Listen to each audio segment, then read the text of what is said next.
বাংলাদেশ সেনাবাহিনী ভারতীয় অস্ত্র উদ্ধারের পর থেকে ভারতীয় মিডিয়া যেন পাগল হয়ে গেছে। তো তাদের ভিডিওটা আপনাদের আমি দেখাবো, দয়া করে একটু অপেক্ষা করুন। ভারতীয় মিডিয়াগুলো এতটাই মিথ্যুক যে আসলে তারা কথা বললে একদম লিমিট ক্রস করে কথাবার্তা বলে। আপনারা যদি খেয়াল করে দেখেন, এই কিছুদিন আগেই বাংলাদেশের ভেতর থেকে সেনাবাহিনীর একটি সদস্য অনেক অস্ত্র শস্ত্র উদ্ধার করেছে, সেগুলো অস্ত্র ছিল ভারতীয়। তো ওই মিডিয়া আজকে এই মুহূর্তে ওই অস্ত্র জব্দ হওয়ার পর থেকে সোশ্যাল মিডিয়াতে যখন ওইটা তোলপাড় হয়ে গেল, তারপর থেকে আমরা ভারতীয় মিডিয়াদের কাছ থেকে শুনতেছি বাংলাদেশ নাকি অস্ত্র প্রশিক্ষণ দিচ্ছে ভারতের বিরুদ্ধে। আপনারা বুঝতে পারছেন ব্যাপারটা কতটা মিথ্যুক এই জাতি, বিশেষ করে এই ভারতের মিডিয়াগুলা। হয়তো আমার কথা এখনো আপনার বিশ্বাস হচ্ছে না, সমস্যা নাই, আমি তাদের বক্তব্যটা আমি দেখাবো তারা কি বলতেছে। আর আপনারা যদি এই যে অস্ত্র উদ্ধারের সেই ভিডিওটা যদি দেখতে চান, এর নিচের ভিডিওটা আপনারা দেখতে পারেন। তার আগে আপনারা ভারতের মিডিয়ার সেই পাগলামো যেই বক্তব্যগুলা সেগুলো একটু শুনুন। যদি বাংলাদেশেও দেখি স্যার, এই যে বাংলাদেশে যে কোর্স করানো হচ্ছে, সেখানে মানে রিজার্ভ ফোর্স বাড়ানোর নামে সেখানে অস্ত্র ট্রেনিং দেওয়া হচ্ছে যেখানে সেখানে, তাহলে সে একই কায়দায় তো যাচ্ছে বাংলাদেশেও। অ্যাবসলিউটলি। আপনি যদি এবং ইউনুস প্রশাসনের মদতও রয়েছে, আপনার মধ্যে যত বড় এখন বুঝতে পেরেছে যে আমার পাওয়ার থাকবে না।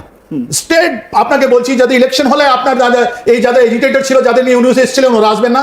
10 না 5টা সিট পাবে ওরা, জামাত ইসলাম আরো পাবে না। তাহলে কারা আসবে ওর মধ্যে? আজকে ইলেকশন করালে যেহেতু আপনার আওয়ামী লীগ ব্যান্ড বা বিএনপি আসবে, আমি আপনাকে লিখে দিচ্ছি বিএনপি আসবে, নাহলে জাতীয় পার্টি আসবে। ওরা তো এদেরকে থাকতে দেবে না, তাহলে এরা কি করবে? নিজেকে বাঁচাবার জন্য কিছু না কিছু করতে হবে। ইলেকশন প্রথমে তো ইলেকশন করাবে না, এরা চেষ্টা করবে যে যতদিন আমরা ইলেকশনকে আরো বাদ দিতে পারি, অনেকগুলো ফায়দা আছে, লস হবে না, ওটা একটা করাবে এরা। নীতিও এরা নিজের জন্য একটা পার্টি তৈরি করবে, একটা সংঘর্ষ তৈরি করবে। জামাত ইসলাম বানিয়ে নিয়েছে আপনার এই যে যারা আছেন, যারা আপনি আজকে হাসনাত আর সার্জিসের নাম শুনছেন বাংলাদেশে, ওরা তো জুলাই এর যে ডকুমেন্ট হলো ওতে সাইন করতে যায়নি। কেন যায়নি? এর কারণ আছে, ওরা ধাপে ধাপে বুঝতে পেরেছে যে বাংলাদেশের 17 কোটি মানুষের মধ্যে অনেক লোক যারা আছে, ওদেরকে আমরা আর মূর্খ বানাতে পারবো না। They are very intelligent. Bangladeshi DNA মধ্যে একটা মেঘা আছে, ওই মেঘাটা আপনি ডিনাই করতে পারবেন না। যেখানে আপনি দেখবেন ওদের সিচুয়েশনটা কত খারাপ হয়, তাই জন্য ওরা আর্মড স্ট্রাগলের কথা বলছে।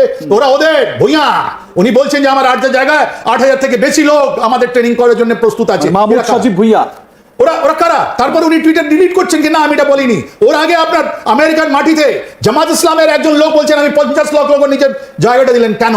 উনি জানেন কি আবার আমার সিচুয়েশন খারাপ হয়ে যাবে। এবারে এই 333 এটা কি? মানে আমরা অনেক সময় মানে আলোচনা করার ক্ষেত্রে আর কে স্যার আমাদের সঙ্গে স্টুডিওয়ে রয়েছেন। স্যার আমরা ওই ধন্যবাদ সবাইকে এতক্ষণ ভিডিওগুলো দেখার জন্য। আসলে এদের সম্পর্কে বলার মতো কোনো আমার ভাষা নাই, তারা এত পরিমাণে মিথ্যা কথা বলতে পারে। আপনাদের বলে রাখি, ভারত যে দোষারোপ বাংলাদেশের উপর দেয়, ওরা ঠিক সেই কাজটা তারা তলে তলে করে। ওরা যেটা তলে তলে করে ওটাই দোষ চাপায় বাংলাদেশের উপর। আপনাদের এর আগে ভিডিওতে আমি স্পষ্টভাবে দেখিয়েছিলাম যে ভারতীয়দের একটা অস্ত্র উদ্ধার হয়েছে বাংলাদেশের যাত্রীবাহী ট্রেন থেকে, যেটা ভারত বাংলাদেশের সীমান্তে ঘেঁষে সেই ট্রেনটা চলাচলের ব্যবস্থা। তো বুঝতে পারতেছেন আসলে কোথা থেকে সেটা উদ্ধার হয়েছে। তো সেই অস্ত্র উদ্ধার হওয়ার পর থেকেই ভারতীয় মিডিয়ার এই যে চুলকানি, এটা বোঝাই যাচ্ছে আসলে ওই আঘাতটা হয়তো সহ্য করে এখন উঠে উঠতে পারেনি, কারণ ওটা দিয়েই তো অপকর্মগুলো তারা তো চালাতো, যেটা ব্যর্থ হয়েছে।